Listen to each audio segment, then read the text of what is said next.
All right, we're live. Hey, Millie, Millie. That's what Mr. B called you, Millie, Millie. I love it. I love that top. I love anything that has like any gathers or anything up by your neck. It looks really pretty. I love that purple too. Actually, it's a dress. Oh, It's a look dress. at you. That's Yeah, really this is gonna pretty. be on one of the outfits of the day coming up soon. I'm getting back on it. I told you I was trying to get my schedule and I'm organizing together. I'm finally gotten into a groove. I figured out how to use YouTube Shorts and I figured out where the music is. So Oh my I'm getting. goodness. My mom kept telling me because I had posted one short with an outfit of the day. Hmm. So before we do this, my name is Melissa Ingrid Lawrence, and I am a YouTube influencer in the making. I recently started my channel, I guess about a month ago now, and the content on my channel will be surrounded around things that I like to call the 7 F's of freedom. So faith, family, finances, fitness, future, fashion, and fun. And so a lot of what I will be doing will be around that on my journey to freedom, complete total freedom, spiritually, mentally, physically, emotionally, and financially. And as I said, a part of the 7 F's is fashion. So hence the outfits of the day, just different things that I'm wearing. And yeah, so those shorts, that's what we were talking about a second ago. I finally figured out where the music is. So they'll be up soon. All right, all right, all right. Very good. I just the Google Docs. I need Mhm. access. Oh, big. Okay, cool. I It just does this thing automatically. It makes it. There we go. If you refresh it, you should be able to get it now. okay. There we go. All right. So, hi, Stephanie. How are you doing? It's good to see you on here. I Hi. hope you are doing well. How's your husband doing? She says purple looks good on you, Millie. Thank you. Thank you. My big sister actually brought it back to my remembrance that this is the dress that I wore for like my 8th grade graduation. But hey, it still fits. So Okay. Oh my goodness. That is so funny. Poodle came home. Not she didn't come. Well, yeah, she did come home. She came while we were gone. She was here with Oliver. And Mhm. so I have her cheerleader outfit. And so, she's, the cheer coach. So she wanted to show the kids her cheerleader outfit. And so Yay. she took it and she could still wear it. I was like, wow. I'm telling you, right? And it's one of those things where I look back on it and I'm just like, I look back at it and I'm like, can I still be the same size that I was in like middle school? And I was like, Yes. I mean, yeah, I guess so. And then heck, as long as the outfits fit, I'm gonna keep wearing them. I feel Yeah, really blessed exactly. about that fact too, because it's like a lot of the stuff. So from since a really young age, my mom bought a majority of my clothes. And even now, if she's out and about and she sees something that she likes for Mhm. herself, but either it's not in her size or she's just like, okay, boom. Because her thing is she wants to see it somewhere. So she'll buy Uh-huh. it for me. And so a lot of the clothes that I have, I can high key wear it from like I started. So this is a middle school dress, right? I can wear this up until I'm 80. I could wear this as long as I can fit it, Yeah. Yeah. It's really you know? cute. Yes, it's really cute. Thank you. Yes, I love it. Yes. So everyone else who's on here, I would love if you would let us know who's on here. I see we have 4 people on. So thank you for logging for checking us out and coming back every week. All right, Stephanie. So um y'all know as we stated last week, we this is the hot and heavy portion. So if Mm, you have any hangups about talking about sex or anything like that, y'all probably gonna have to wait a bit yeah. to the end. So Yes. um hey But one thing Janine. that one thing that I would definitely like to say is that for anybody who is comfortable with staying on, this would be a real benefit to me to be able to learn from the experiences as well. As we talked about before, I haven't been there, I haven't done it, I don't got the t-shirt. So, it's really cool to be able to get people's perspectives on it. I'm a big proponent of learning from people. So thank you if you decide to stay on. Just know that you'll be teaching someone. But if not, I completely understand it. Everybody has their own levels of comfortability. No harm, no foul. The next week when we're not talking about sex, you can hop back on, and then we can move on to the next book. Yes. Hey, And this is, huh? Oliver, I heard Oliver trying to say. Girl, Oliver trying to bully the people walking down the street. I'm gonna Because put he him said we away. all have to introduce ourselves. Maybe Oliver Oh, wants to. okay. Hi, Valeria Stewart. She says, "Hello, ladies. This is Kitty. Hey, Kitty." And she's calling Kitty. from Utah. Hi, welcome. Welcome. And then we have Sunny Day here. Hey, Sunny Day. How Sunny are Day. you doing? How are you ladies doing? And she said, "Hey, Oliver." Y'all know Oliver always has to make an appearance. He's gonna either be in the background or he gonna be somewhere. Y'all gonna know he in the building, okay? So so thank you guys for coming. We're gonna go ahead and get started. For those of you who don't know me, y'all know that I'm Wani, and my channel is Wani's House. I pretty much just do a lifestyle channel. I share everything that I love, regardless if it's home decorating, it is entertaining, it is fashion. Y'all know I love clothes. If it's shopping, anything out in the garden. I call myself like I'm the new B Smith. I love B Smith when her show came on. Girl, Melissa, that's before your time. But I love me some B Smith. She was like the Black Martha Stewart. So I think I am her. Except they're better in the garden and they are not afraid of anacondas. Your girl is afraid of anacondas and worms. So we don't do nothing that slivers. I can do a lizard. I can do salamander. I can do any of those. I don't do worms. Don't do anacondas. I don't do caterpillars. They too much like anacondas or worms. Don't do none of that. So I don't know what kind of gardener I am, but I'm her. Okay. So welcome to my channel. And we started the book club because this young Gen Z here is about to start dating. Well, she has started dating, and she wanted to know the ropes. So she thought that she was going to go to a book to find out how to navigate this. So she chose the book. She came to me and was like, "Oh, I found this book. I'm so excited about it, and I'm just enthralled in it. And I would love to discuss the book on your channel." I said, "Well, okay, little." I was like, what's that? The Karate Kid. Okay, Grasshopper. Master Miyagi. Wax Yes. on, wax off. Yes. Yes. All right, Grasshopper. Let me see what this is. So I will say that beginning of the book, I was like, okay, she might be on to something. And then I kept reading and I said, Grasshopper. We gotta have to rewrite this because we can't have you doing none of this right here. Okay, so that is how this book club started, and we have a lot of our people, our family who come back week after week, and they give their advice based off of the questions that Millie has taken from the book. So the book that we read, well, partially, is Get Into I Do. And so so we're now on chapter 15. And so we're going to go into it. If you would like to come up on the screen and give your input off of what the questions are, you're welcome to. I will put the link in. I'm going to ask everyone to only stay on for about 2 minutes each. And then that'll give somebody else the opportunity to come up.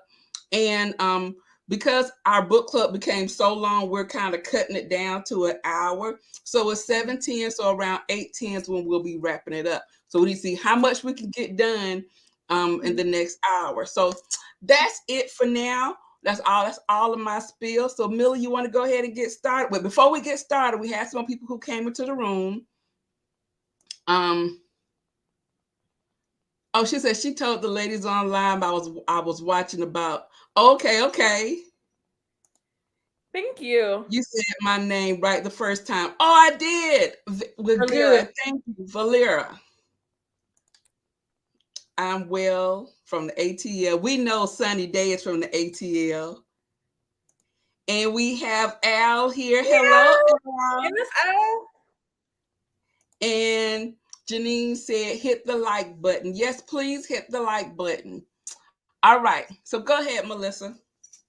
Something that I just wanted to say before we hopped in is I heard recently that everybody learns what they need to learn in life, either through directed instruction or by experience. So I'm glad to have everyone on me, like on this channel, to be able to help me with directed instruction as opposed to me having to learn a lot of these things by experience. Of course, like Miss Wani said, when I first read the book, I was like, she got all the keys and they put it all in a book for me to read. So so glad I get to bounce this off of people who have the actual experience. You know, the difference between knowledge and wisdom is experience a lot of the times. So thank you so much for wisening me up.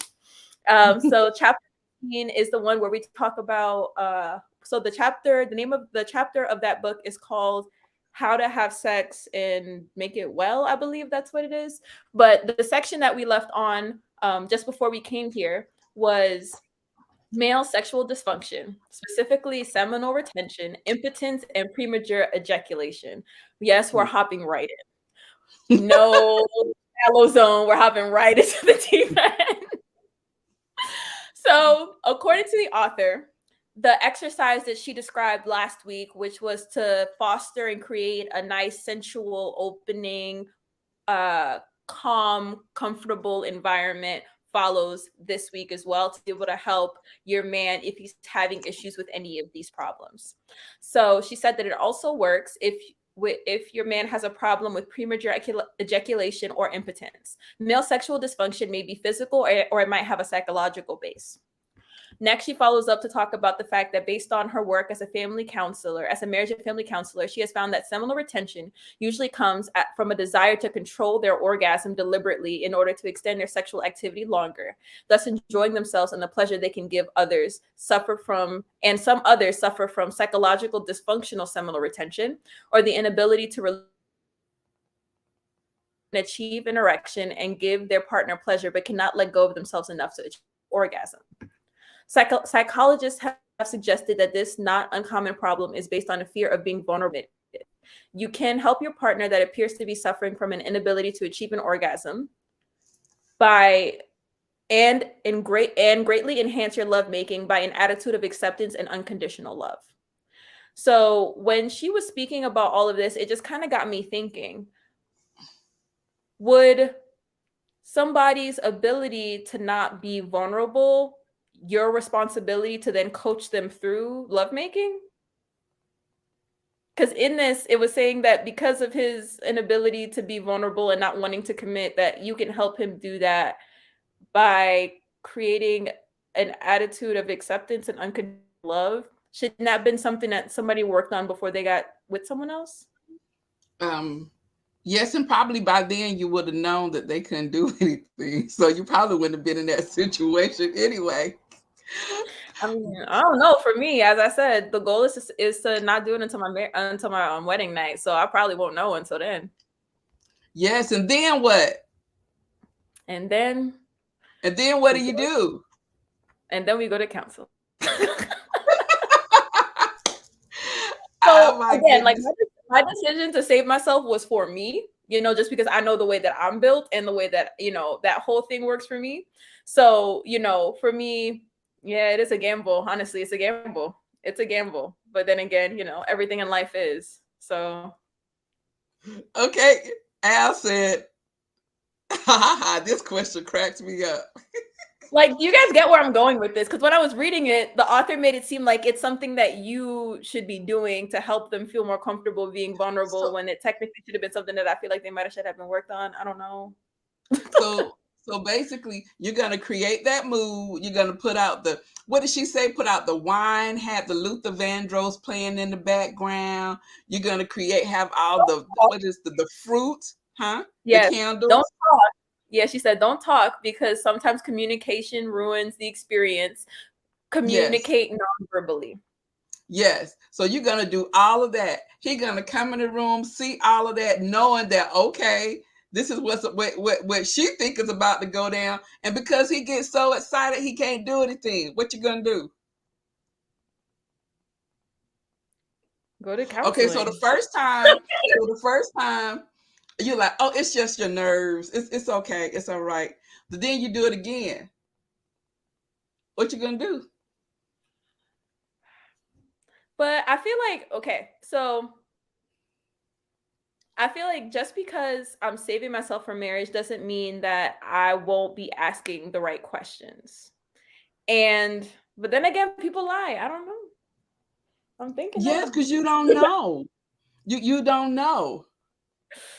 Hey, So Andrea. so hey Andrea. She says, if I gotta create the mood and then coach up, girl, bye.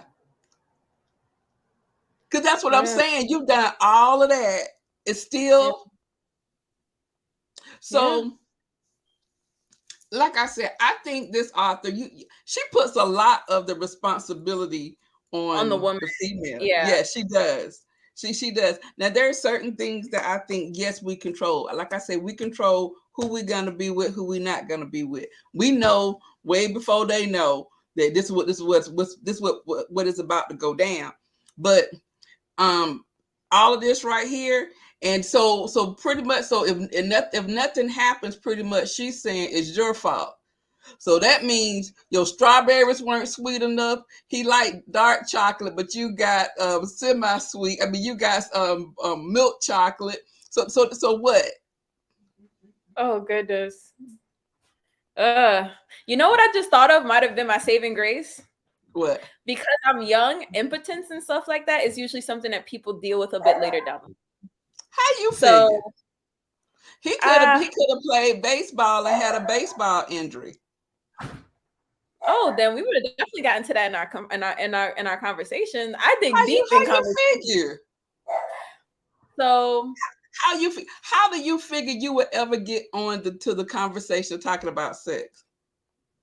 oh, bring it up. So Okay, what you gonna so say? What would you say? tell me about your past sexual experiences. Okay, so you think he gonna tell you? You think he gonna tell you? You think he gonna tell you? This is that why I'm he can't- here. You think he gonna tell you? I don't got the answer, I Sway. have That's a why. problem. I have a problem. I get overexcited. I'm a minute man. Oh goodness. You know Okay, what? this This is is the good. thing You though, know what? but because you have never been there. So what if you get your first time and it's a minute? You're gonna be like, you did all of that for this, Well, then it's always next time, right? so you're gonna have 2 minutes. I mean, if we gonna spend forever together, eventually it's gonna get to a good time frame. Girl, they are cracking up. They are cracking. You know what I'm saying? If first time is 1 minute, next time 2 minutes, next time 4 minutes. That sounds like exponential growth to me, if you ask me. Oh my goodness. Oh, oh my good But girl. you They. know what? I feel like, going off of what you were a second ago about the author placing a lot of the onus onto the female, it Mhm. brings me into the second excerpt that I chose, which is similarly, she found that impotence is often a fear-based dysfunction. The modern self-actualized woman can sometimes be a bit too much for the masculine right-handed man. 1 minute she is assertive and aggressive, the next she is passive. In the absence of female behavior that is logical and predictable, the man, like the Pavlovian dog, can eventually lose his potency on all levels. Depression in men often looks like passive aggressive behavior. He could do it if he wanted to, she says. She advises women to pick their style of sexuality, either active assertive or passive receptive, and stay with it in order to avoid training their man to be impotent.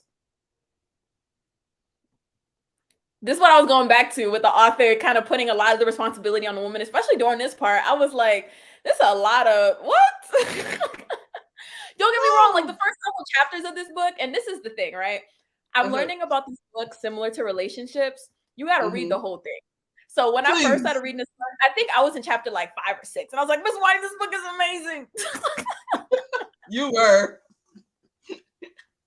You were. I Oh was my. just excited, people get excited.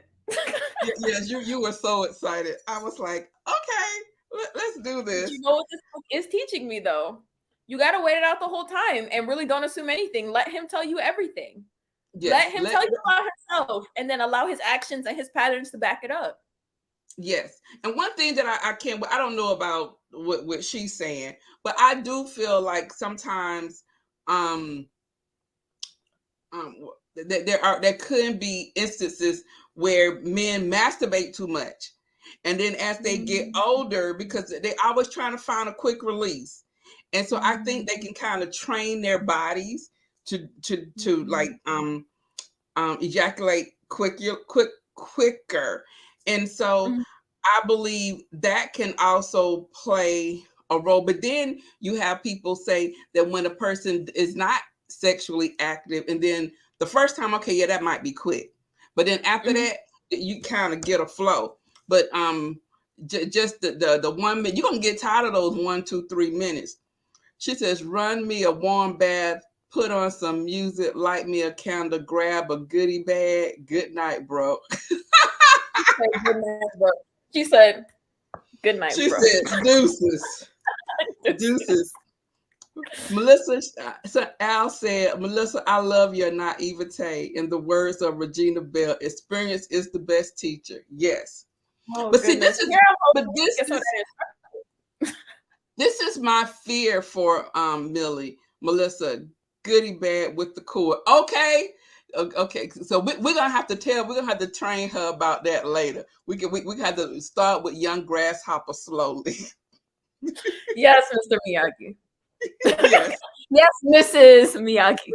Yes, Miss Miyagi. So I feel like when you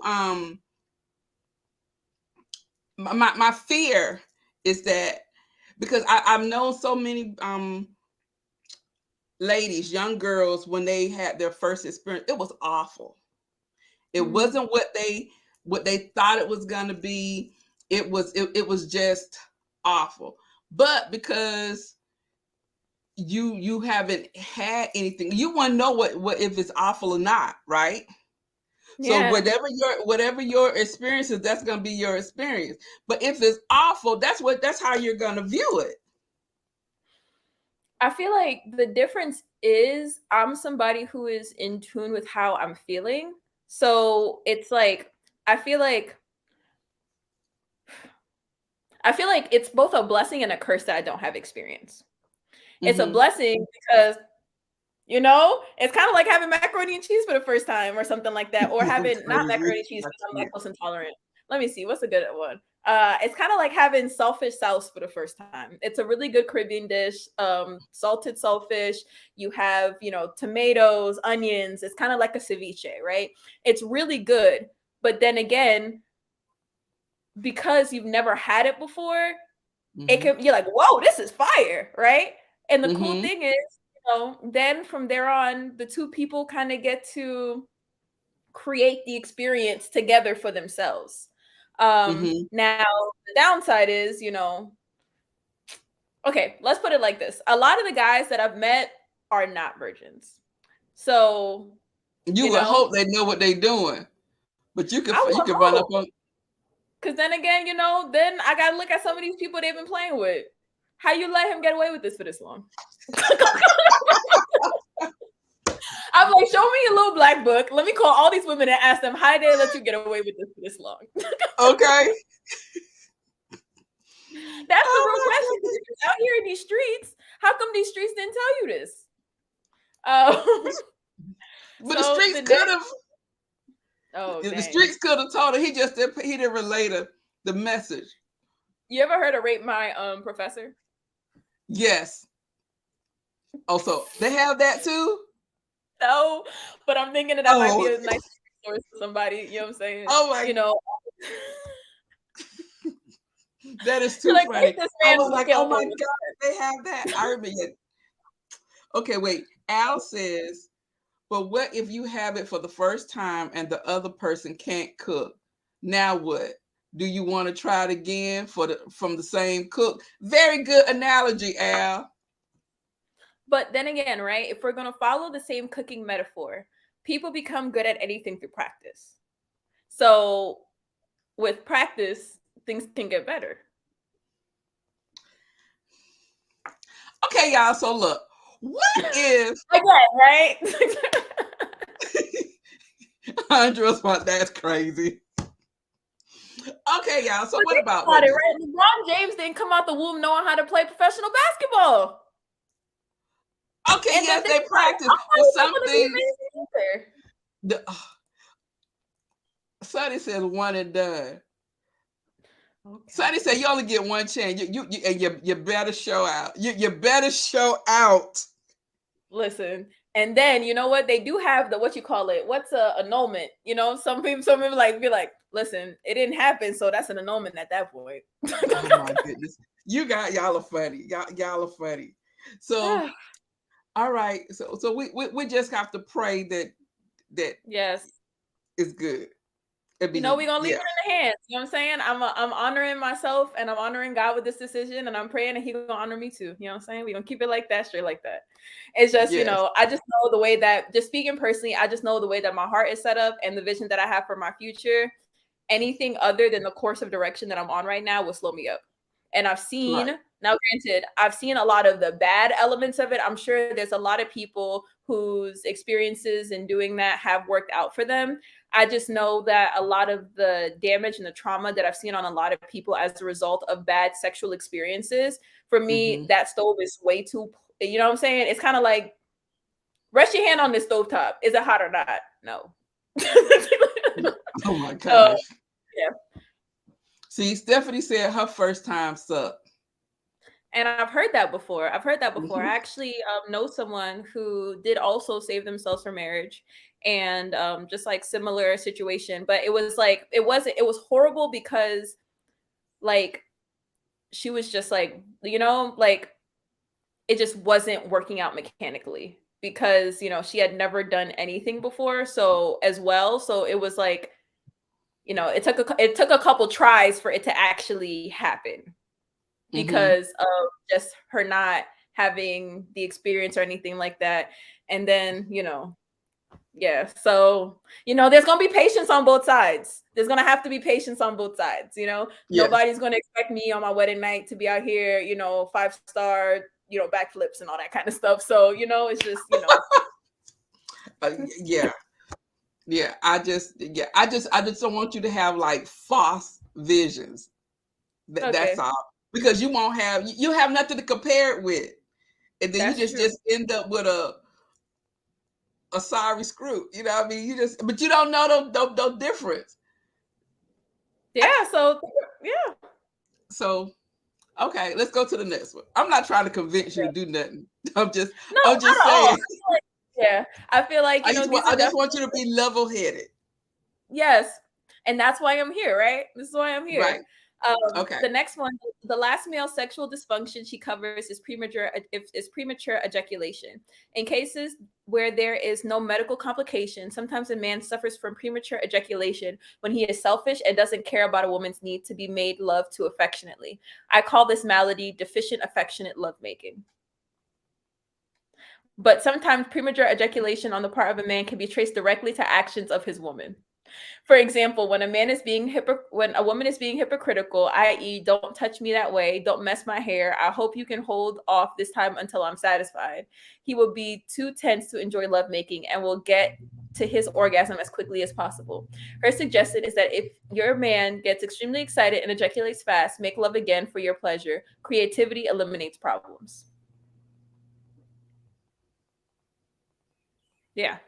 So, you know, that was the advice that she gave in regards to that. And something that I just thought about is I was listening to something recently. I think it was Tony Gaskins. I got put onto him recently. So also on YouTube, he's a relationship coach, mentor, all that kind of stuff. So he was doing an interview with somebody called the OA. I think his name is like Anthony somebody online. And what they were saying is that he was giving the other guy some perspective. He was just saying that on a whole, the outlook of being a woman is kind of depressing. And the guy was like, what? What do you mean? And then there was just like, well, according to a study, 70% of women have never had an orgasm. Mhm. So, and more often than not, especially in like a marriage situation, most guys are expecting their women to basically be a house servant, raise their children, and then after the 24-hour job that is practically come home and then be a porn star in bed. And Mhm. for them to not get any release, whereas 100% of males experience something when they're having, when like they're lovemaking or they're having sex and things like that. So he was talking to this guy, and then he was just like, when you think about it from that perspective, imagine if 70% of the time you never got any release. The guy was like, I would blow something up. But things to think about, especially when it's saying that sometimes like premature ejaculation can be about him wanting to selfishly please himself and not caring about what his woman is experiencing. At that point, it's just kind of like, okay, don't get me wrong, I'm not a proponent of divorce, but I'm also not a proponent of people just assuming that they have a permanent place in your life. Like, you have to earn Mhm. the position that you're in life. I feel like things get dangerous when somebody feels like they have 100% unfettered access and there's nothing that they can do for you to leave. I do believe that Mhm. there's a certain healthy level of uncomfortability that somebody needs in everything, because thinking about Right. it with your job, right? If you showed up late every single day, they're not about to be like, you know what, that's whiny. I know she really cares about this job. We just Yes. gonna keep paying. Like, if it Yeah. don't work like that in a job, being somebody's husband or being somebody's wife comes with a resume. It comes with some roles and responsibilities. So at the end of the day, if he's going to be selfish like that, he's not honoring and respecting you, which was in the vows. But I agree with Al says is that okay, I think one, the type of person who she is, the author is describing, 9 times out of 10 isn't the one who you would be married to, right? So Mhm. so that would probably be someone he don't know, he might not even really be trying to get to know you. It's all about him getting his, you better try to get yours, right? But um I do agree with Al says, because sometimes it is about lack of self-control.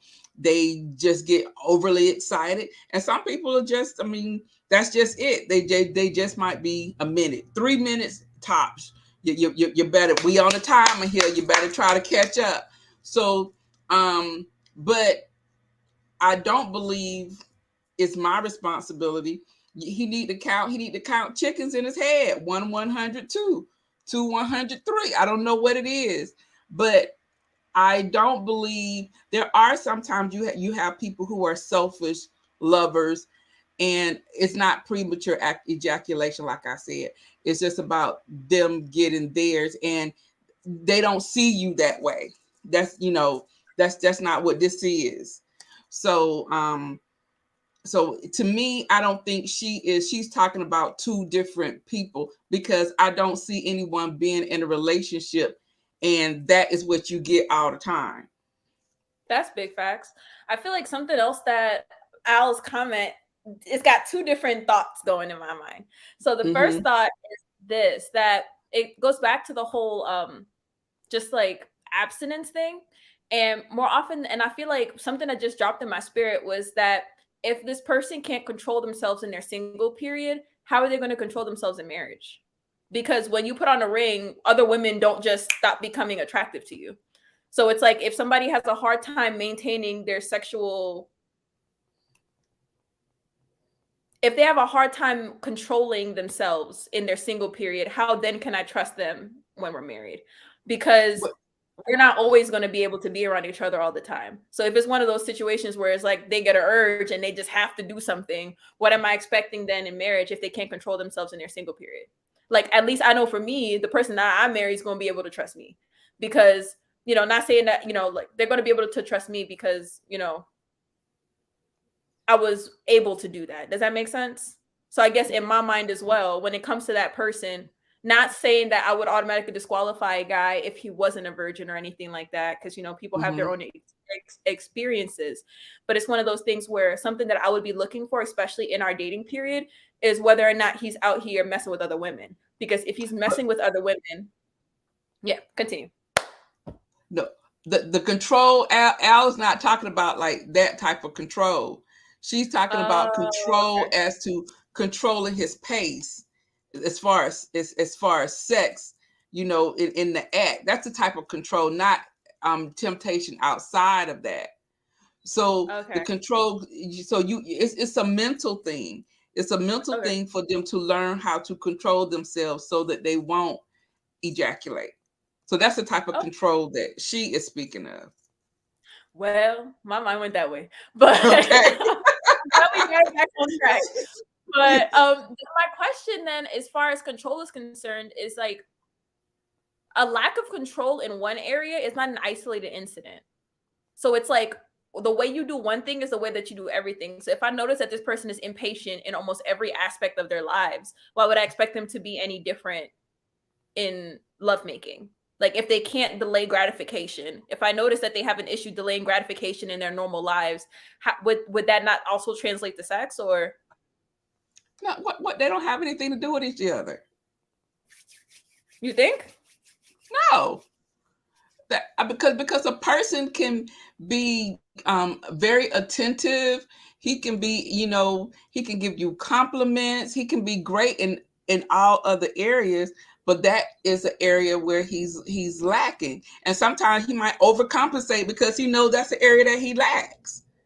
So that doesn't have anything to do with that. That just comes to it comes to, like I stated, about having control. Baby, I'm gonna see if I can get Mr. B to give us some Yes. insight. I'm so excited we got a man on this. I'm We've gonna had see two men so if far and he they were both will. related to me. So Baby, can you come here for a minute?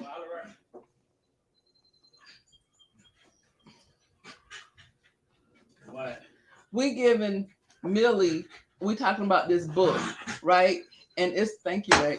It's about talking about sex and men, ejaculating, like premature ejaculating, right? So the author said that if a guy is he prematurely ejaculates or whatever, he's being selfish, right? I said, and so Al on here said it could be like he can't control himself. That's what it So is. come and give like a man quickly before you go eat, like because Millie, she thought it meant like he has like issues wondering. So if he can't do one, he can't control in one area, how it translates to another. I told her it didn't have anything to do with it. It was all in your mind, right? So it is a mind thing, right? No, well, when it's tight and you get in there. But I need you to be a little bit less graphic. I'm not telling you. I understand that, but I'm just saying. You don't have. Hold on. Hold on. Uh-huh. Okay, because he's gonna come back. He was like, I want the real deal. Yeah. Thank you for the real deal, Mr. B. So y'all gotta let me be me now. Okay, so I mean, we grown. Yeah, we grown, but I don't want to get my channel cut off either. What? I'm just saying that when it's okay. So what? Y'all, I'm afraid. Okay, go ahead. So listen, is it mental? It's mental, but I mean, when a man is penetrating a woman and the tightness of her vajayjay can make him ejaculate or quick. And I mean that doesn't mean he's being selfish. No. I mean, it's just tight. But there is a like we said, it's a self-control thing because you can mentally like psych yourself out not to, right? I don't know about all that. I mean, it just all depends Miss Marty. Miss Marty, if this was a court of law, all these leading questions. I feel like Law and Order. I know her. I'm leading the witness. Leading the witness. Mr. B. Okay. Mr. B, my question was this, right? My question was this, because the part just before that was talking about just just like sex and all that kind of stuff. So my question is this: if a guy has a hard time maintaining fidelity through the dating period, like let's say a guy and a girl, the girl decides that she's not having sex until marriage, right? If the guy then cannot control himself to be able to wait until that girl to have sex, that then a precursor to what their life would be like? Because if he can't control himself in his singleness period, he might not be able to control himself when you get married, because a wedding ring doesn't change somebody's ability to commit. No, that's not true, because when you meet somebody, you know how y'all had a little 90-day rule and stuff. That stuff to me don't work. I mean, you can't tell a man 90 days. I mean, he got yearnings and desires for you. He's gonna be romantically, want to be with you. You can't put a man on a stimulus like that. You looking all pretty and wearing all these nice clothing, and y'all going on dates. And so when he see you, he gonna be interactive. So I'm not saying that he won't do if you put a ring on it. He put a ring on your hand, that's different. With just dating. Yeah, he might dip. I'm just saying he might dip. It depends on how long you wait to give him some, though. Well, she's a virgin, so she's not doing anything till she get married. Okay, well, hey. that's a hard one right there, brother. you gotta let that brother. I mean, I'm me. If it was me, I said I gotta test drive that thing. I gotta kick the tires on that thing to see if it's right. If I want to marry you, that's a long commitment. Because trust me. Even on your side, if you met a man and you waited till you got married and the sex was garbage, you'd be like, "Oh my God!" But that's what I told her. But she won't know if it's garbage because she ain't never done it. But I told her it might not be what she think it's gonna be. Yeah, I don't know, baby. You ain't never you ain't never had sex. Wow, I commend you in this world. Oh, I commend you. Hercules. Hercules. You're hilarious, Mr. Hard out here in these streets. Yes.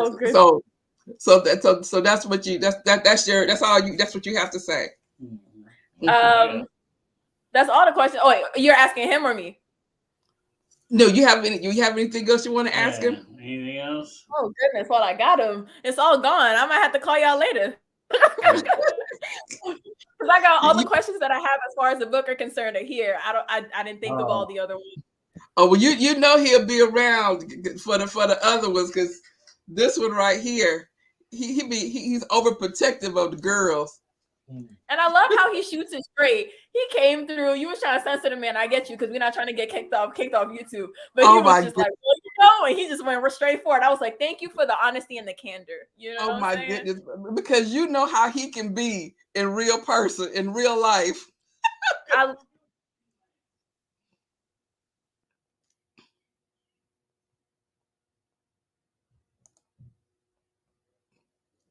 Millie, you're stuck. Girl, yes, right, are we back? Yes, you're back. Yes, he said Hercules. Yeah. So in the next section, she goes over female sexual dysfunctions. It is obvious, so this is the excerpt. It is obvious to me that feminine, energized women need to be courted, pampered, nurtured, and given affection before they will fully open up. For this to happen, your masculine man must create and lead a sexual experience that is based on tenderness and love for your feelings. When you do not receive this kind of tenderness, it often results in dysfunction, and the result could be a failure to lubricate or inability to achieve orgasm. I believe this is a woman's unconscious way of saying, I'm not going to make it easy and pleasurable. I'm going to stay in control in order to be ready to defend myself against your insensitivity rather than surrender my body to you.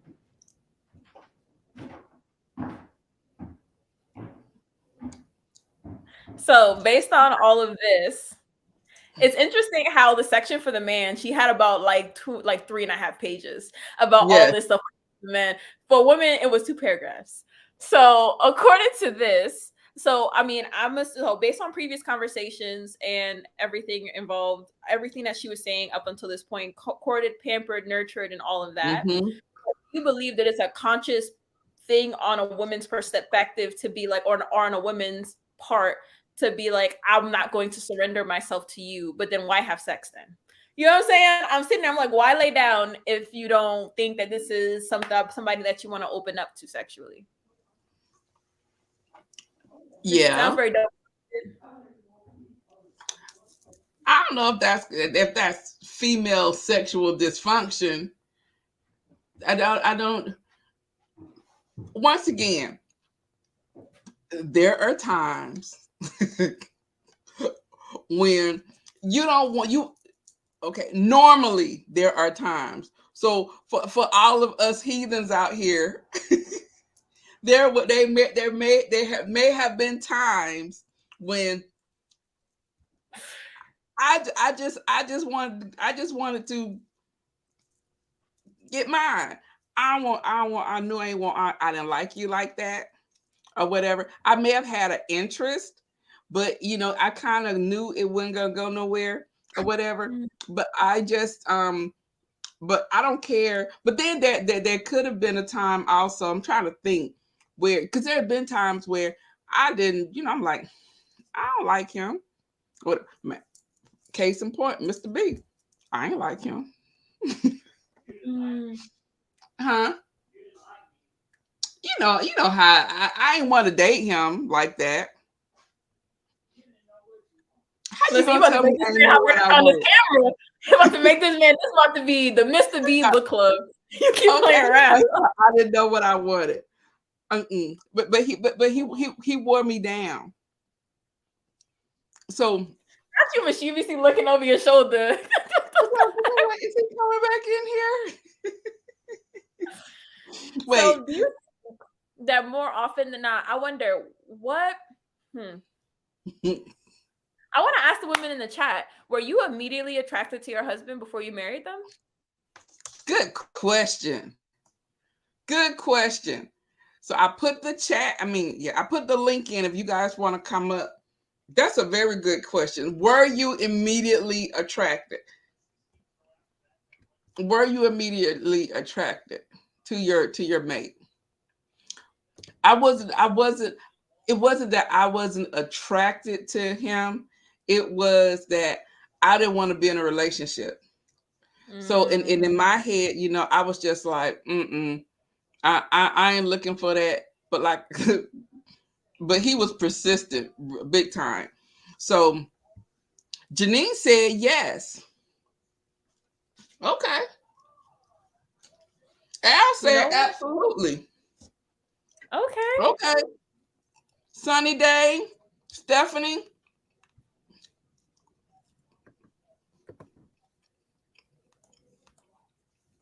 What about you guys? Yeah, I had been in a relationship. I didn't want to be bothered. Sunny Day said, "You bet I was." All right now. Because I'm telling you, right? Especially so in preparation for these book clubs and things like that, I do my own research so that, I can come with something. You know what I'm saying? Instead of, I love being a sponge, but just to be able to look back and forth and things like that. And it's interesting because a lot of what I was looking into was giving, in my opinion, like really disproportionate advice to women versus men.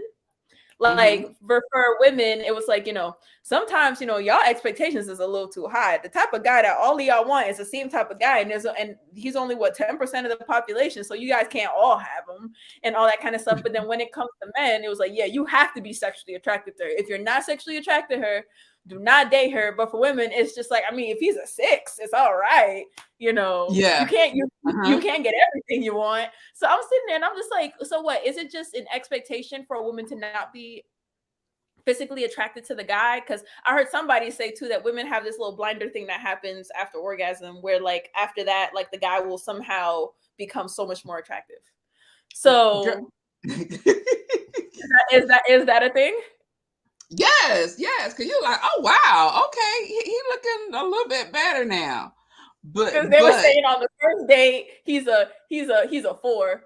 After y'all have sex, he like a 6.5 or 7 now.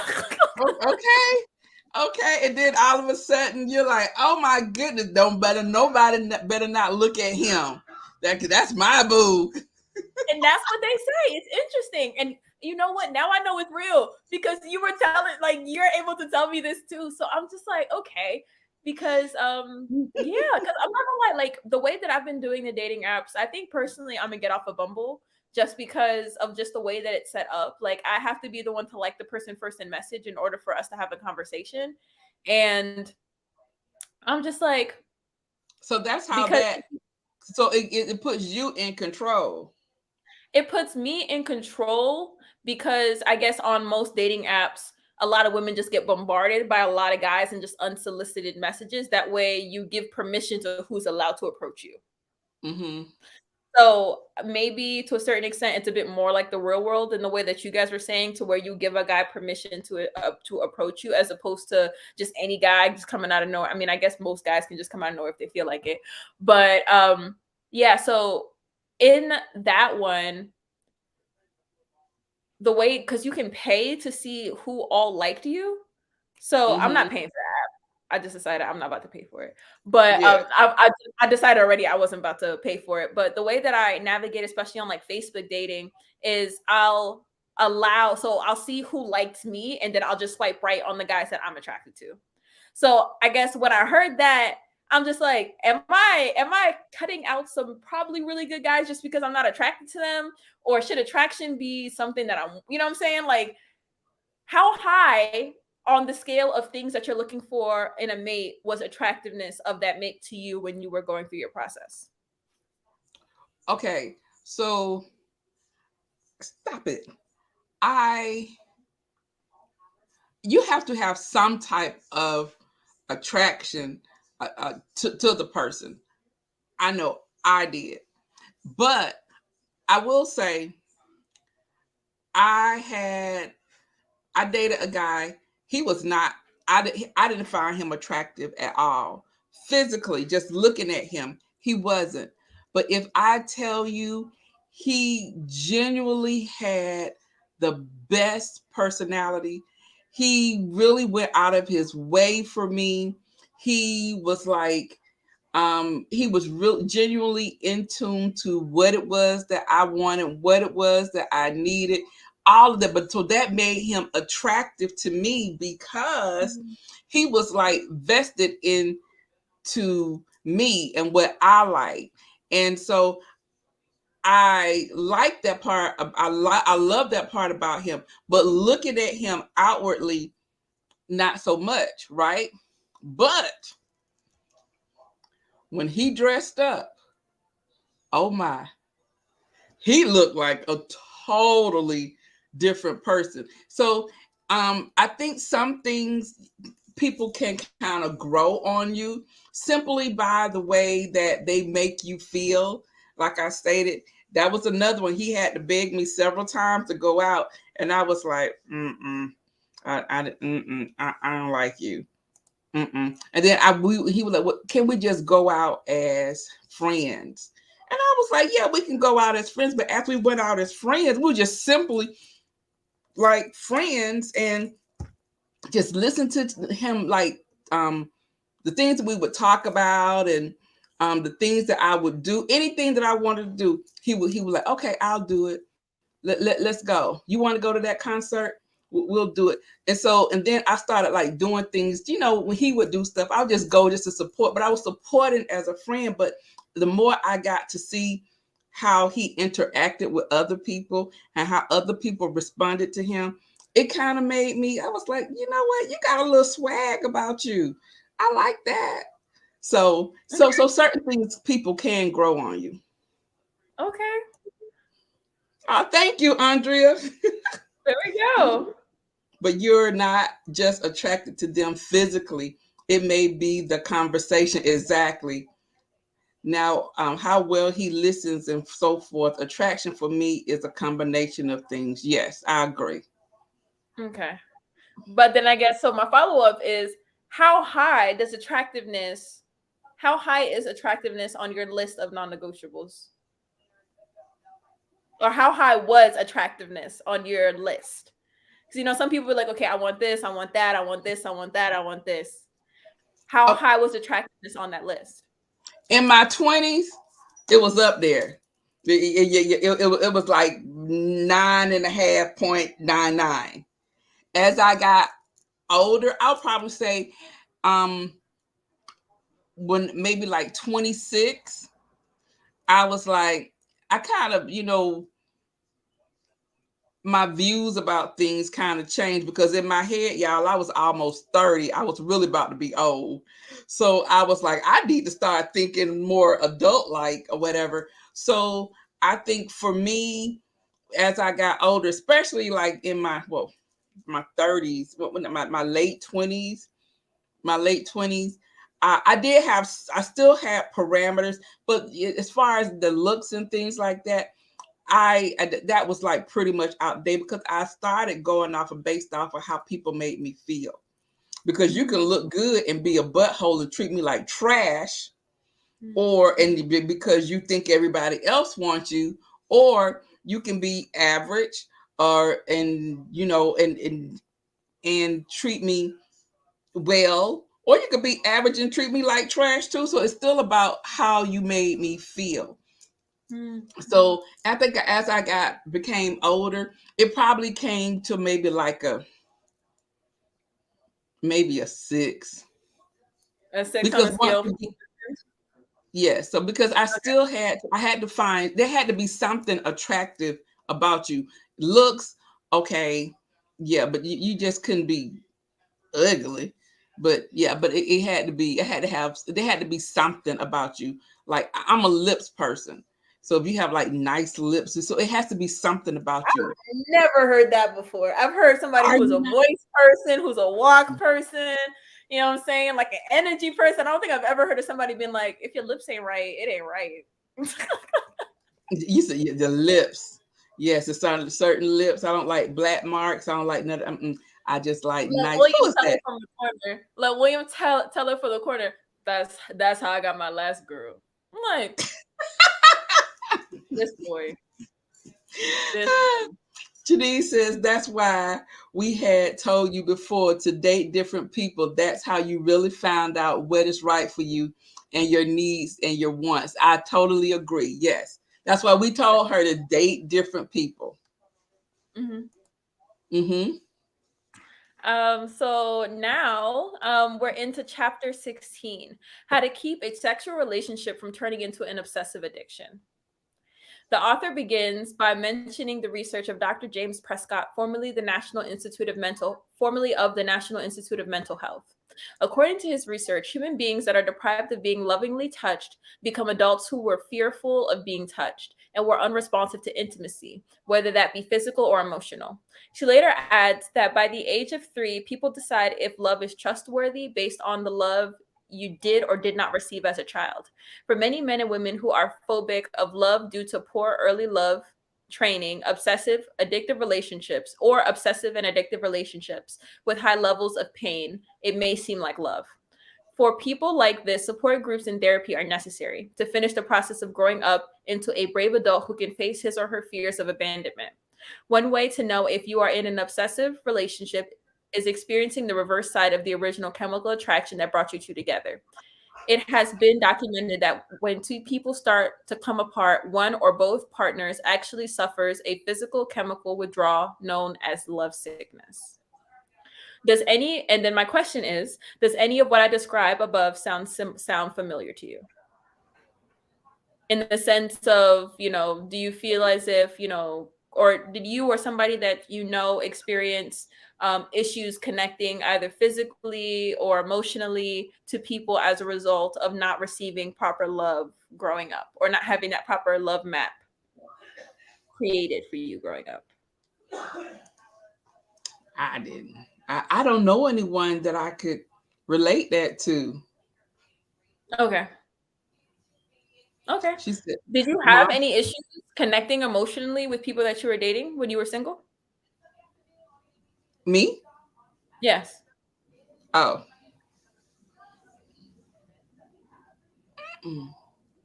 Okay.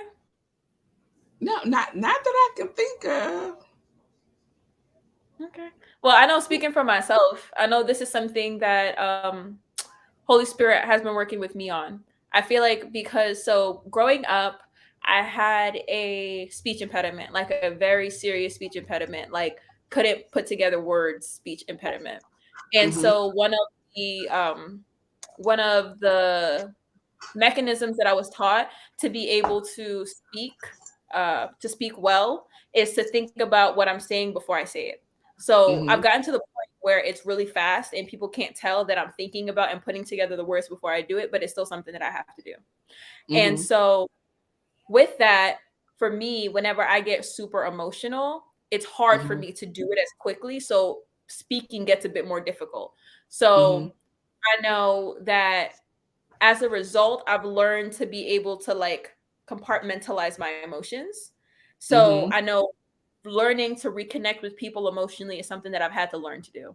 So, and it's Mhm. not because I didn't get proper love or anything growing up. It was because that was a tactic that I learned to be able to communicate. But outside of that one specific function, it was handicapping me in other ways. So, like Mhm. for example, there was this guy that I was dating and that I went on a date with in college, maybe a couple dates with in college, right? And seemed really nice, everything, seemed like a really sweet guy. Um, I just wasn't able to connect emotionally with him. You know what I'm saying? It was just, it was hard for me to break down those walls and just connect with him emotionally. And Why? then I don't know. Why? I don't know. I don't know. I don't know. I feel like I've worked on it to the point now that I'm able to connect with people more. But back then it was just, I think it was also because that guy he wanted all my time. He wanted all my Mhm. time. I remember just before I ended up ending it, he like was telling people that I was his girlfriend.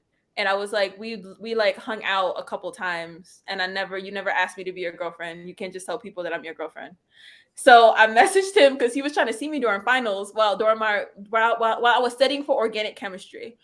Mhm. So I'm like, I can't see you. He's like, why? I don't feel like this relationship is a priority to you. And I was like, it's not. Like my mom sent me to college to get a degree. She did not send me to college to get a boyfriend.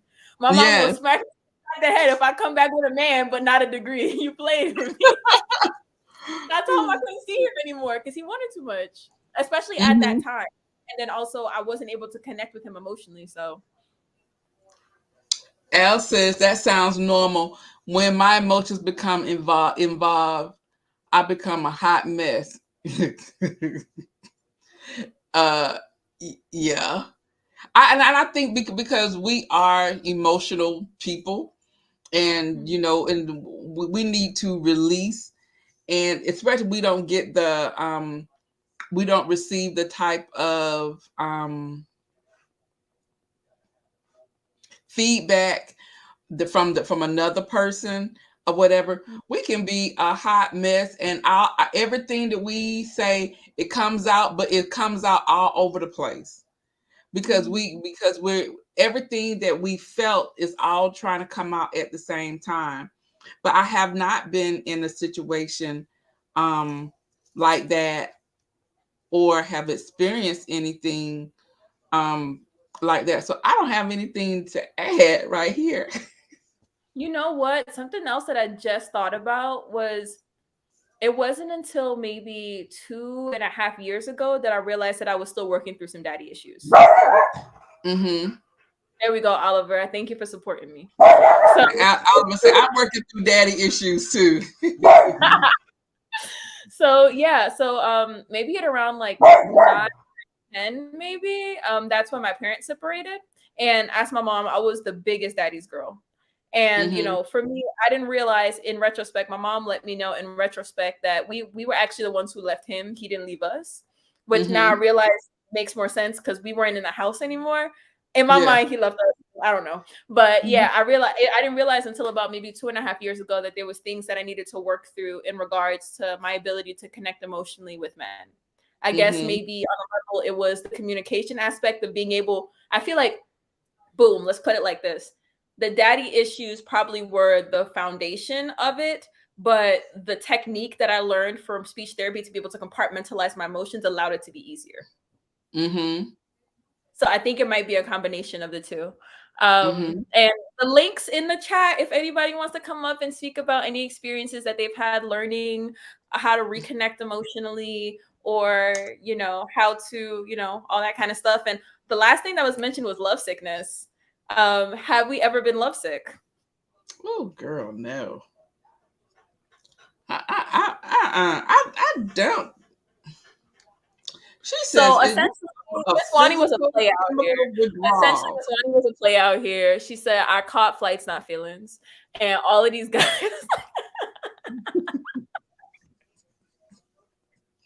Okay. She said the partner suffers a physical chemical withdrawal. No. Now I have been heartbroken, but I think not that's akin to what she's talking about though, with love oh sickness. okay. Okay. No, I have been heartbroken. Yes. I have done that. And I just could not understand it. I just could not understand it. But um but I didn't have like no chemical withdrawals. I just cried for a couple of hours and my sister came and got me. We went to the club. Oh my goodness. So this is listen. Yeah.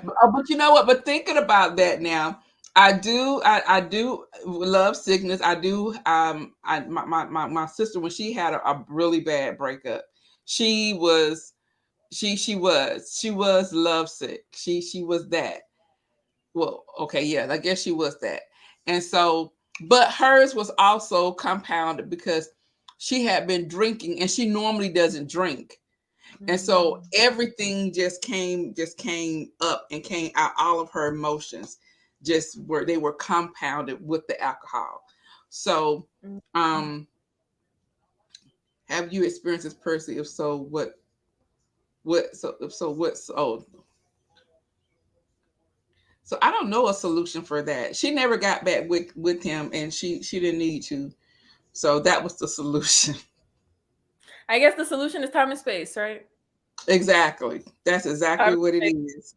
Because you know what, it makes sense. Like you hear of people like dying of a broken heart, and I believe that that's where it comes from. I know in college I had a bad breakup. Like it was maybe what Mhm. like two. We were together, I think, for maybe almost a little about 2 years. Yeah, we were together about 2 years. In my mind, we was gonna get married. You know, it is what it is. I was high Mhm. key a wife walking around college. We had promise rings and everything. I was like, Oh this is my it. This goodness. is where we going. Yeah, it was. That's what I'm saying. So I know when myself and the person I was dating at the time broke up, it was like I don't know, like it felt like my arm got cut off. Oh. So I was able to connect emotionally then, but it was Mhm. like I feel like to a certain extent too, like when you're dating somebody and you're planning the future in your head, your brain Mhm. can't tell the difference between something actually happening and it Mhm. happening in your brain. You know what I'm saying? Mhm. So, like, for Mhm. example, right? They say like the stress response that people feel when they feel anxiety, it was adaptive back when we were living in tough terrains and had to figure out, what animal was around here trying to kill us. But in the Mhm. modern context, the same thing, well, let's say you have an assignment due or you have a due date for one of your events. That same emotional cascade happens, but now it's Mhm. maladaptive because it's not in the right context. Mhm. So, one thing that I learned is that part of what I was experiencing was the fact that when you're with somebody that often, because like we pretty much spent every day together all day. So it's Mhm. like when you were together with that person, there was a transference back and forth of pheromones and hormones. So to a Mhm. certain extent, when you guys separate, your body is experiencing a physical withdrawal similar to that of cocaine. Because love, like the love drug that people experience during like the falling in love and all of that phase, like that's Mhm. actually akin to you being on cocaine. Mhm. So when people separate, it can really be that deep because of that. Like your body's physically withdrawing from the exchange that you guys were giving each other that entire time. Mhm. Good evening. And that's hey Leonie. Good evening. And so I believe that you know how people when they when two people are married for a long period of time and one of them died and then not too far later the other one died, they died of a broken heart or whatever. I definitely believe in that because you're with someone all day every day. You have Mm. all of your however many years it has been you and that person. You wake up together, you go to bed together, whatever, and now all of a sudden they're just gone. Yeah. So it can be a multitude of things because instantly your entire world has just changed and True.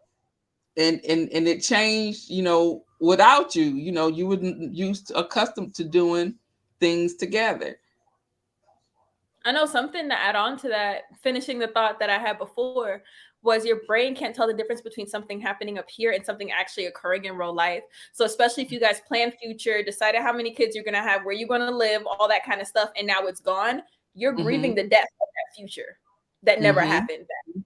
So, that's a whole thing. That's a whole thing and a half. And that's part of the reason too why, that's another conversation for another day. We'll save that for another book club. But I also believe that all the planning and everything that you said, that is women. That's females.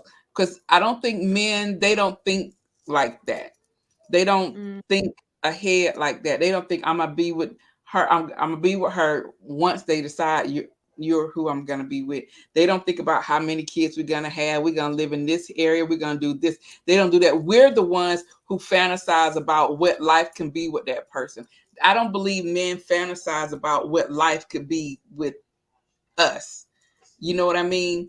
Because we're the ones who were told, who was read the stories.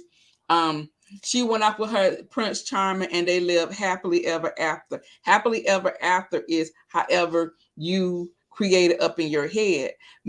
Boys' stories ended and he shot the guy and pulled him down the street on the horse and he saved the city, something like that. So their end is that they saved everybody. They're the heroes, but us, it's like, oh, we live happily ever after. And so in our head, we got the big house, the picket fence. We got 3 kids. We drive the Jaguar. We doing this and that and the other. So the vision is different, I think from a man to a female. Like I said, I don't believe men plan out their future.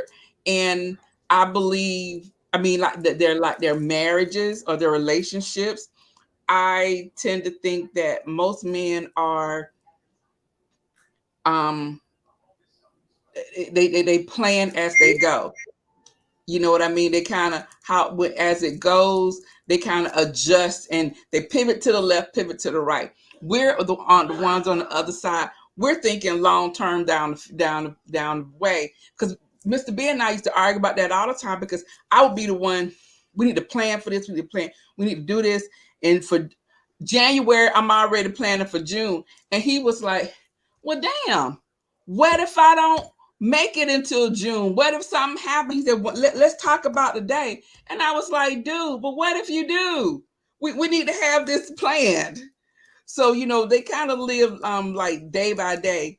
What Al says, they play with cars. We play with dolls and babies. Isn't that the truth? Mm-hmm. You want to hear something hilarious? What's that? In total, in my life, I've been in 2 relationships. I don't count the guy who called me his girlfriend. So I'm gonna say 2 relationships, right? I've been in 2 relationships. The first, and both of them ended about similar, the same way. The conversation was basically that the only logical next step they see for us is marriage, but they're just not ready for that yet. So that was the way that both of them ended. But thinking about it, the first guy that I dated in high school, he actually was planning all those things. It's just I was going to college in DC and my family was moving. And he wasn't sure when we were going to be able to see each other and how he was going to be able to make that work logistically. So he figured it would have been best to let me go and see if we could reconnect later on in life. Mm-hmm. So it's interesting because him and the guy that I was telling you about, the one that called me his girlfriend that I don't consider my boyfriend, I actually went back and I apologized to some of these people during the phase that I was navigating all of this stuff and I wasn't really as gentle with people's hearts as I could have been. So I've definitely gone back and I've apologized to everybody. But he was doing similar things. You get what I'm saying? So I feel like it might just be the guy. It might just be the guy, or maybe those are just the guys that I've just been attracted. So okay. Yeah. But it's interesting. I feel like it's also that way because, as you know, Miss Al was saying, they play with cars, we play with baby dolls. The world conditions them not to think like that. Like the world conditions men not to think about, for example, there's this artist that I came across recently called Masego. He makes Mm-hmm. really good music. So it's Masego, amazing music. And I thought it was so refreshing, especially because he's a man, but he's talking about the future that he wants to have. And especially, he has this one song called Mystery Lady, where he talks about the fact that like there's been this reoccurring dream that he's had over the past couple of years with this woman in it. And he swears that's his wife. Like he's never Mm-hmm. seen her, but seen her silhouette in his dreams. So he Mm-hmm. sings about that they're going to have together and the things like that. And I think Mm-hmm. it's cool because the narrative can change, not necessarily feminizing men, but the narrative can change if the society changes what we tell men to really sort of strive towards. Not, strive to get a woman and not get your life together. Obviously, get your life together, but also think Mm-hmm. about what that looks like. Because you hear about these guys that live bachelor lifestyles for their entire lives. And then, now that they're old and they can't, flip the tricks like they used to, No. now they stay in homes, they ain't got nobody to care about them. You know what I'm saying? That bachelor Yes. life only lasts so long. Yes. Totally. Yes. But I'm looking at the time. I know we said we were going to wrap up at around 8:10, right? Yes, but because we spent time doing the intro or whatever, so we'll go to 8:30. Okay, cool. Just wanted to make sure. Mm-hmm. So now the next one. The author also mentions that sometimes his compulsive behavior becomes so exciting that it ends with pounding on doors, smashing car windows, threats of suicide, or the kind of profound emotional despair that is called clinical depression, all in the name of love. But is it love? Remember, a feminine woman doesn't fall in love. So when a woman falls in love, what she is really falling into is obsession. To be obsessed with an unavailable man is to be permanently safe from receiving an available man's love. It is the ghostly lover who keeps us mesmerized with the fantasy of perfection at the cost of reality. If you are in the midst of such an obsession and want to end it, you must not taste, touch, smell, see, or hear from him for at least 2 years. And you must date up a storm. Self-centered is feminine, selfless is masculine. Each of us can take on either quality, but we risk addictive behavior when we opt for our second suit in nature, i.e., feminine energy women who act masculine and go after what they want. What do you guys think about that? Do you think that feminine women fall in love? And do you think it's safe for a woman to fall in love? Yes, I believe feminine women fall in love, and I believe it's safe for feminine women to fall in love. But it's with the right person. You can't make the wrong person the right person because, once again, like I stated, we talked about earlier, you see signs, there are red flags, and you can choose to pay attention to the red flags and flee, or you can choose to stay in the red flag. I mean, stay although you've seen the red flags, and then you're just gonna deal because the whatever the signs that you saw then are gonna be the signs that you see during the relationship, right? So, but you can be in love. You can fall in love with a person, and um, and it could be the wrong person, the wrong situation. But those are choices. Now, that is a choice that I believe is my choice. That is my choice. If we're gonna put onus on someone, those are the situations where you choose to stay, and or I choose not to stay. And then you have to like be well with it. You know what I mean. So if you already knew what it was, it's either you're gonna deal with it or you're not. And but I don't believe that what she said, I don't agree with. But is it love? Remember, a feminine woman doesn't fall in love. I don't believe that. I disagree. Okay. All right. I know like different. So as I said, before I go into these conversations, he crazy get away. Your way. What's that in regards to? Oh, about him.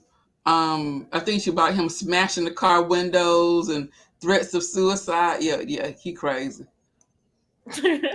He crazy. um I had a point, but it's gone. It's fine. It's So gone. then we can move on to the next one. Addictive women. If a woman Mm-hmm. did not get love and cherishing as a child, particularly from her father, and is desperate to have it, she may later become an addictive personality who finds ways to fill the love void inside her. inside herself. Filling this void becomes a driving force in a dysfunctional girl's life. So a woman must be alert to what she doesn't want rather than what she wants. The dysfunctional masculine energy woman goes for money, power, prestige, and independence, and uses men, especially those who are married or unavailable, to gratify her need to appear and feel normal and sexual. However, in reality, she rarely is able to surrender to a spiritual sexual love because the loss of her independence that is inherent in surrendering to a man is too much for her frightened inner child who feels unprotected and defenseless. This inner child is in need of total control over herself, others, especially sexual men. Okay. So then that was the preface. And then it goes into the relationships of, it covers the story of a woman named Maggie and another woman named Karen. So this situation is the one of the woman Maggie, a tall, blonde, beautiful, and successful real estate agent. Her bright, aggressive style of relating to clients got her what she wanted: independent money. When she was young, her father was cruel and indifferent, even abusive, right up until the day that he left home forever when she was 11 years old after a terrible fight with her mother. Maggie never heard from him again. As she grew up, she became very pretty and was pursued by many boys. She had had sex for the first time at 15 and stopped thinking about her father. She dated many men. When they tried to get her to settle down into a committed relationship, she picked a fight and ended the relationship without looking back. She felt lucky because she didn't suffer much when she split up from the men as other women she knew. And then Maggie meets Kenneth.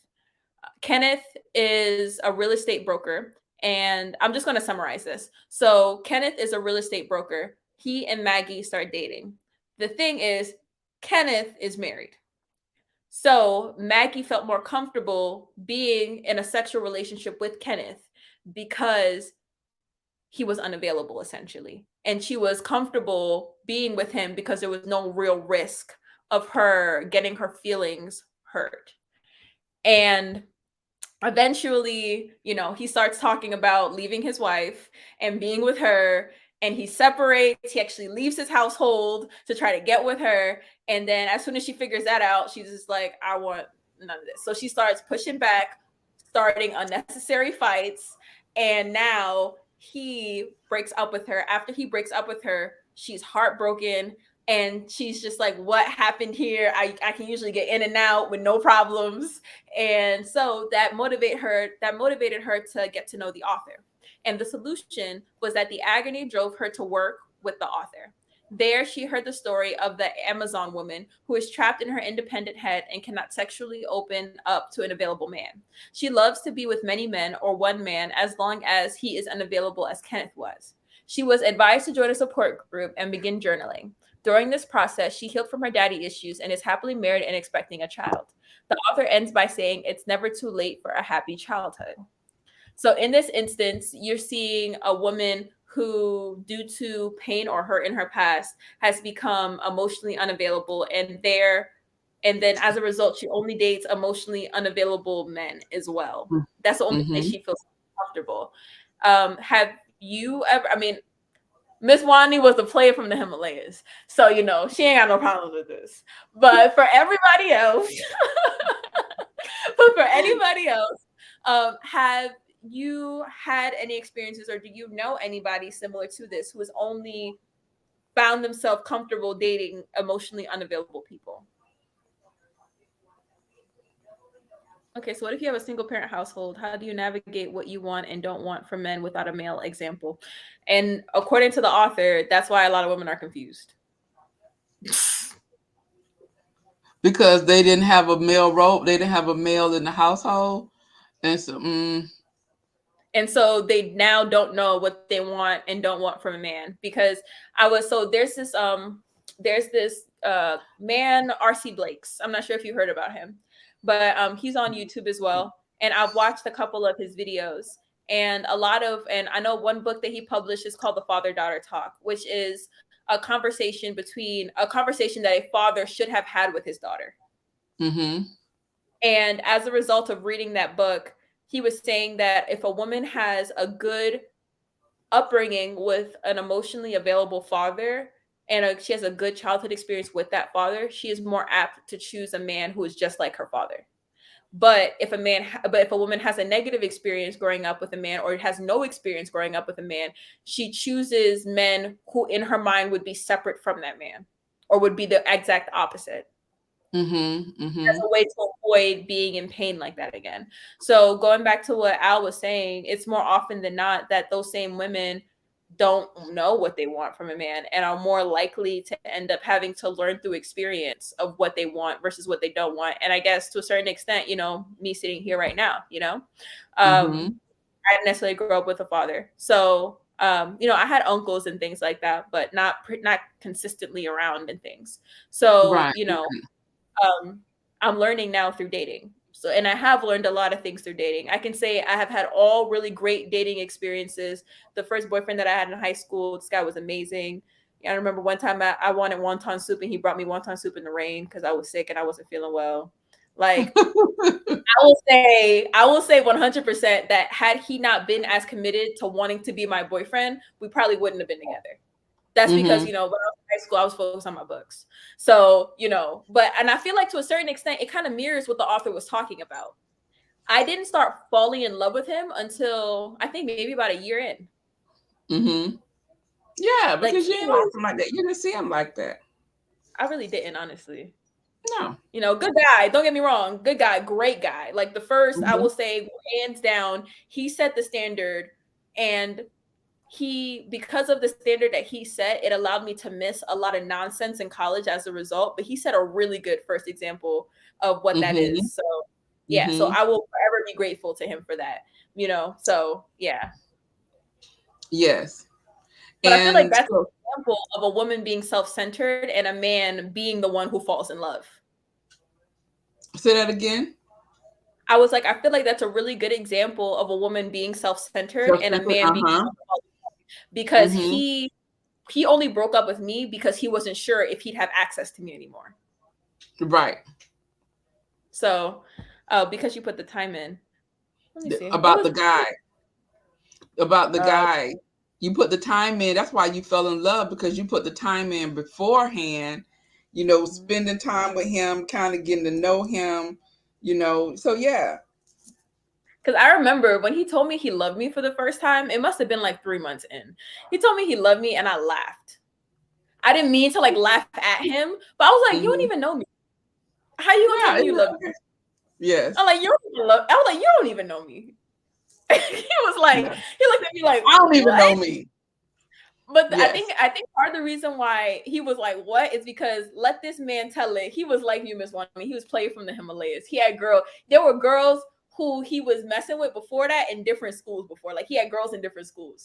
When he met me, and I was like, no, I'm not doing this. I'm not doing that. This is da-da-da-da-da. He was like, what? And the wildest thing is he was really like, I got to know his, okay, quick side story. I got to tell this story. It's hilarious. Okay. So I'm in high school, right? And it's one of the girls' birthday parties in my high school. We go out to dinner. So after we go out to dinner, me and like 3 or 4 girls were just like, oh, we want to do something else. We don't want to go home. Like, what are we gonna do? And I was like, oh my goodness, my boyfriend back then. I was like, he's having a party.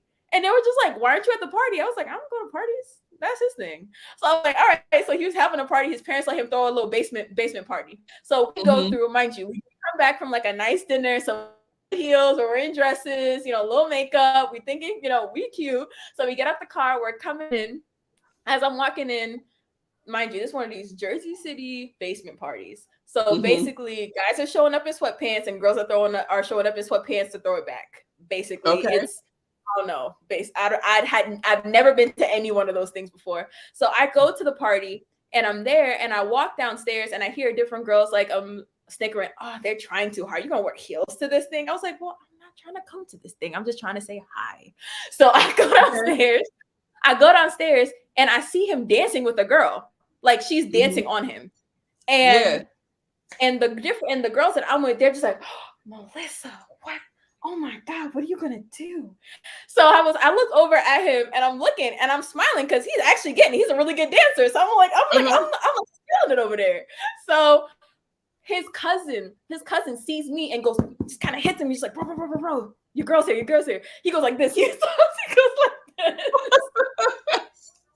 So afterwards, he walks over to me. He looking like nervous for a second. He's like, "Oh my god, what's she about to do?" So I walk up to him, I kiss him, and I'm just like, look, you're having fun over there. He was like, yeah. He was like, it's a fun party, man. He's sweating, dressed in sweat. He's like, yeah, Yes. it's a good party. So then he walks me up and out, and then he's just like, yeah, X, Y, Z, what's going on and everything. And I was like, yeah, we were just out, just wanted to come through and say hi. And then he was like, do we need to talk about anything? Do you feel any types of way? I was just like, no. I was like, you told me you were having a party. He was like, okay. Yeah. I was like, I didn't expect you to just be standing there holding up the wall. I was like, I didn't walk in on you acting crazy with her. You're dancing. So I was like, I didn't see any problem with that. But it's funny because I had told a mentor of mine that maybe like a year or so ago, and she was just like, did you have sex with him? And I was like, no. She was like, that's why. She was like, had you been sexually involved with that man and you saw him grinding with some girl, it would have been, listen, she was like, you'd have been throwing hands, heels, you would have been throwing something. Man, yes, because you were like, hold up, y'all dancing too close. That's the same thing. You guys remember when it was Miley Cyrus and what was that? Blurred Lines, where she did it with Robin Thicke. Robin Thicke, and his wife was so offended because how he was like grinding on her or whatever, and me personally, I didn't think nothing of it. I didn't think nothing of it, but that's me. But she thought that it was disrespectful, and so that's why they divorced, because she was humiliated in front of the entire world, and he did all that with whatever her name is. I said she was. So I'm gonna switch people. So do you think that you would feel some type of way if you saw? No, but then again, you did say, you told Mr. B, don't open doors if you don't want me to walk through them. With the time that you guys went out to the club, and then he was like, yeah, you can go dance with somebody, and you was just like, homeboy was trying to give you the number at the end, and you was like, exactly. Don't do that. Don't do that. But I did. But that did happen with Mr. B and I when we were dating. We was at a club. I was out with his sister, and we went out to matter of fact, it was a club that we met each other at, and her and I was out there, and we were dancing, and I was dancing with somebody, girl. I don't know what I was doing, but something similar like that happened, because Mr. B walked through the door, and so she was like, oh, she was like, fool, they go Derek. Like, stop, chill. She's like, Wani, chill. She was like, Wani, fool. So she had Derek. I saw Derek. He was just standing over there like this and whatever. And I was like, but later on, he was like, yeah, you was having a good time dancing with that guy. I said, yeah, having a good time. He was like, yeah, I was sitting over there watching. He doesn't get jealous though. He didn't get jealous about that. Now he did kind of get a little perturbed about that other one that I did, but like I said, you started it, dude. He learned then. Yeah. He's like, he was gonna learn today. Me. But yeah, I mean, let people tell it. I pray that once I get there with somebody, I'm not out here like, because I feel like if I really gotta be worried about you, I don't want you. If I really gotta be worried, I don't want you. Yes. Sunny Day said, I saw my friend's father. She looked at as her father. I saw my brothers and uncles, so I knew what I was going to deal with and what I wasn't. Yes. And I agree with that too, because there are just certain things you see or you're exposed to, and not necessarily you have experience, but you may have seen like other people experience. And you'll be like, oh, I'm not gonna do this, or I'm not going to do that, or I wouldn't be with somebody who would treat me like this. Because there are certain things, like I say, that's why I say you have to date different people, because people will let you, you'll kind of know what it is that you like, You're in your, you know, your deal breakers. You might think you know a deal breaker right now. Somebody will come along and top that one. So, and then, you know, and then when you see certain things, you know, instead of trying to figure out how you can either one, prove yourself so that they can see that you're worthy, because I've known a lot of people to do, the women to do that, and they was like, oh, I'm gonna let him see that I'm better than her, or I'm gonna do this, I'm ride or die, whatever. But then you'll have someone who is or so, I just lost my train of thought. Girl, 52 will do it to you, because your mind be going and your mouth not moving fast enough. But yeah, but I do believe that, I do believe that, you know, time and experience definitely will let you know what's right, and you should always listen to your woman, your intuition. If it don't feel right, don't go with it. Don't try to change it, because who are you? Who are you to try to change somebody? That's who they are. That's just like someone asking you to change. You just don't rock with it. You don't have to. That's true. And I found that I've been on the app, I think maybe for about 2 months now. And that's something that I've found. Two competing thoughts. I'm gonna go with this one before I forget it. Something that the Tony Gaskins guy was saying just before I hopped on. I was actually listening to it just before I hopped on, and he was saying that a woman shouldn't be a ride or die. And he was saying, from the perspective of a man, he was just like, a woman should not be a ride or die. Like, ride or die means whether he doing right or whether he doing wrong, you going down to the wheels fall off. He was just like, if he doing wrong, you need to let him know that your position in his life and his access to you is on a contingency basis. As long as he keeps acting right, that's as long as you will be there. Because he was saying that the good man will test you to see your character and to see the type of woman that you are. So a woman being true to who she is, and to a certain extent, she was, weirdly enough, he was mirroring some of what the author was saying. And it's interesting from a perspective of a guy, because he was saying that, and this is slightly off topic, but also still on topic.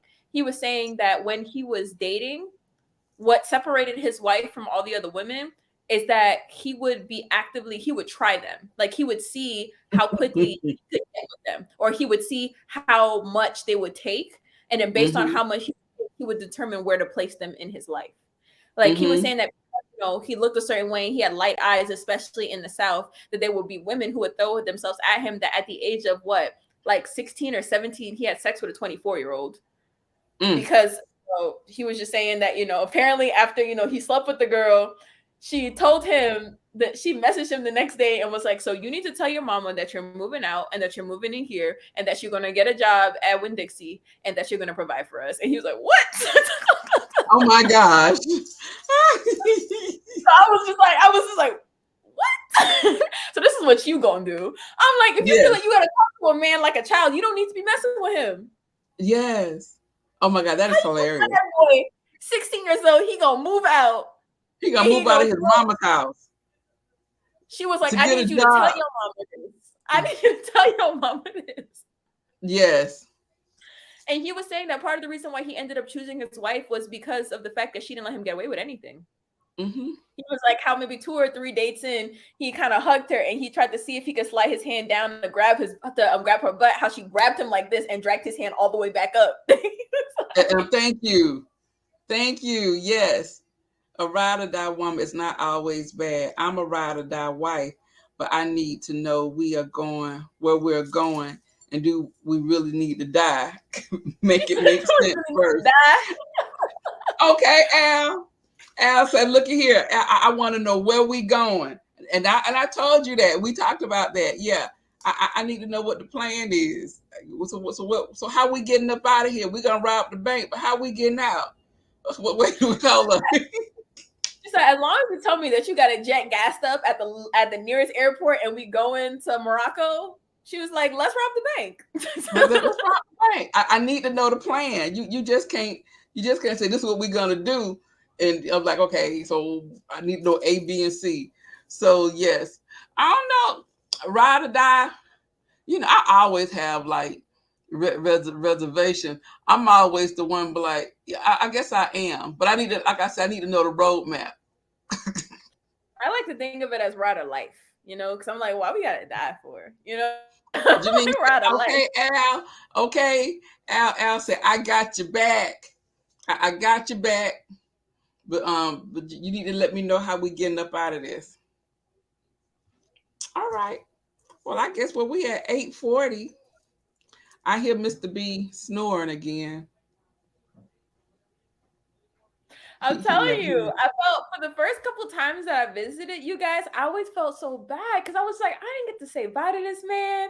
And then he'd be like, he said bye. I'm like, every time I go to leave, you're knocked out. He's knocked out. He is knocked out. He always like, I try to wait on you to eat. And he's like, I just can't wait. And so he's eating and he sleep. Okay. This was a lot of fun. Thank you guys so much for hopping on tonight. Well, we seem to got we have about maybe like 3 or 4 more chapters until the book's done, but we're gonna see how far we get and everything like that. Definitely looking forward to the next one. I know the next book that we were looking to reading was Don't Settle Sis by Sarah Jakes Roberts. Mm-hmm. Mm-hmm. Yes. So that's gonna be the next one, but as my aunts were saying maybe like 2 or 3 weeks ago, throw the whole book away. But I figured that in every failure there's an equivalency of success. So I figure there's things in here kind of like eating chicken. I'm gonna eat the meat and spit out the bones. That's right. So thank you guys so much for being as active as you were tonight and just really taking the time to pour into me. So thank you. Yes, and I want to thank everyone for coming back every week. Al, Sunny Day, Janine, Stephanie. We have a new member who came by. Oh, Leonie's here tonight. We also had Andrea, and it was another one who was new. What was her name? I got it right. What was let me see. It starts with a V, I believe. Yes, it starts with the V. Valera, thank you all for joining us, and we will see you guys next Thursday. So I appreciate you taking an hour and 20 minutes out your evening. Hope you guys have a great weekend. I love you guys, and we will see you next time. Bye. Bye.